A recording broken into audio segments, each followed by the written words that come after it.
Selamat pagi Bapak Ibu dan saudara yang kasih Tuhan. Mari kita memulai akhir pekan kita dengan membaca serta merenungkan firman Tuhan kembali. Bacaan kita hari ini Injil Yohanes pasal 3. Adalah seorang Farisi yang bernama Nikodemus, seorang pemimpin agama Yahudi. Ia datang pada waktu malam kepada Yesus dan berkata, "Rabi, kami tahu bahwa engkau datang sebagai guru yang diutus Allah. Sebab tidak ada seorang pun yang dapat mengadakan tanda-tanda yang engkau adakan itu, jika Allah tidak menyertainya." Yesus menjawab katanya, "Aku berkata kepadamu, sesungguhnya jika seorang tidak dilahirkan kembali, ia tidak dapat melihat kerajaan Allah." Kata Nikodemus kepadanya, "Bagaimanakah mungkin seorang dilahirkan kalau ia sudah tua?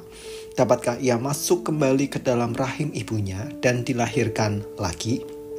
Jawab Yesus, "Aku berkata kepadamu, sesungguhnya jika seorang tidak dilahirkan dari air dan roh, ia tidak dapat masuk ke dalam kerajaan Allah. Apa yang dilahirkan dari daging adalah daging, dan apa yang dilahirkan dari roh adalah roh. Janganlah engkau heran, karena aku berkata kepadamu, kamu harus dilahirkan kembali. Angin bertiup kemana ia mau, dan engkau mendengar bunyinya, tetapi engkau tidak tahu dari mana ia datang atau kemana ia pergi. Demikianlah halnya dengan tiap-tiap orang yang lahir dari roh." Nikodemus menjawab katanya, "Bagaimanakah mungkin hal itu terjadi?" Jawab Yesus, "Engkau adalah pengajar Israel dan engkau tidak mengerti hal-hal itu? Aku berkata kepadamu, sesungguhnya kami berkata-kata tentang apa yang kami ketahui dan kami bersaksi tentang apa yang kami lihat. Tetapi kamu tidak menerima kesaksian kami. Kamu tidak percaya waktu aku berkata-kata dengan kamu tentang hal-hal duniawi. Bagaimana kamu akan percaya kalau aku berkata-kata dengan kamu tentang hal-hal surgawi?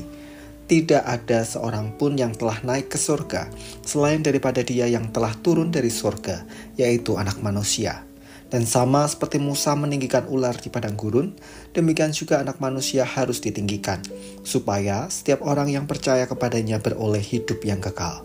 Karena begitu besar kasih Allah akan dunia ini, sehingga ia telah mengaruniakan anaknya yang tunggal, supaya setiap orang yang percaya kepadanya tidak binasa, melainkan beroleh hidup yang kekal. Sebab Allah mengutus anaknya ke dalam dunia bukan untuk menghakimi dunia, melainkan untuk menyelamatkannya oleh Dia. Barang siapa percaya kepadanya, ia tidak akan dihukum. Barang siapa tidak percaya, ia telah berada di bawah hukuman, sebab ia tidak percaya dalam nama Anak Tunggal Allah. Dan inilah hukuman itu, terang telah datang ke dalam dunia, tetapi manusia lebih menyukai kegelapan daripada terang, sebab perbuatan-perbuatan mereka jahat. Sebab barang siapa berbuat jahat, membenci terang, dan tidak datang kepada terang itu, supaya perbuatan-perbuatannya yang jahat itu tidak tampak. Tetapi barang siapa melakukan yang benar, ia datang kepada terang, supaya menjadi nyata bahwa perbuatan-perbuatannya dilakukan dalam Allah.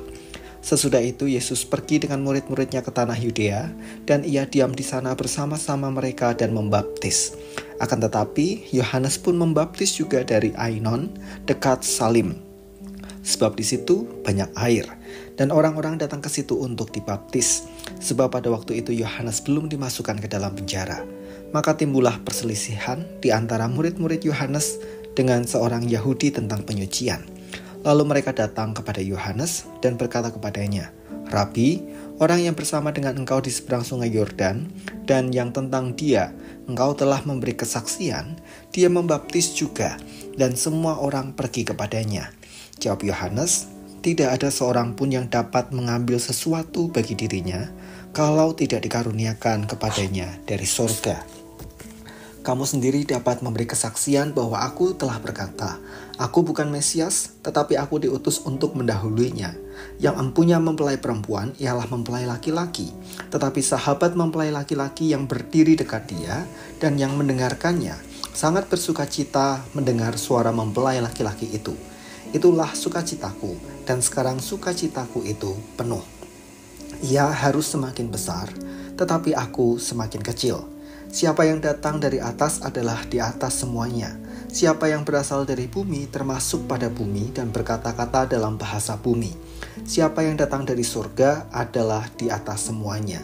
Ia memberi kesaksian tentang apa yang dilihatnya dan yang didengarnya, tetapi tak seorang pun yang menerima kesaksiannya itu. Siapa yang menerima kesaksiannya itu, ia mengaku bahwa Allah adalah benar.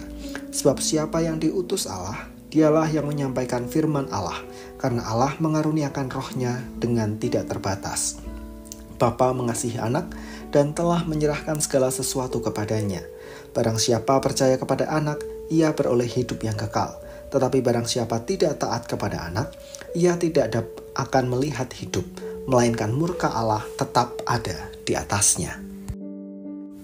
Kelahiran kembali, awal hidup yang baru. Dalam bacaan kita ada satu benang merah yang menjadi pokok utamanya, yaitu kelahiran kembali.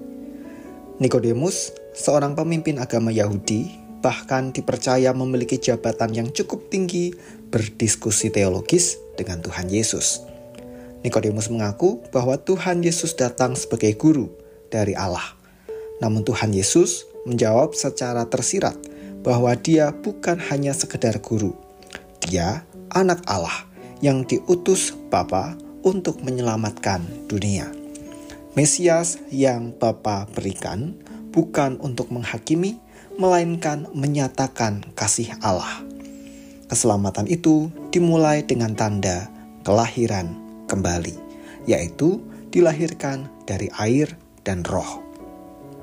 Dari air berbicara tentang pertobatan, yaitu kesadaran akan ketidakmampuan kita melepaskan diri dari dosa dan upahnya, sehingga kita memutuskan untuk menghentikan hidup dalam dosa.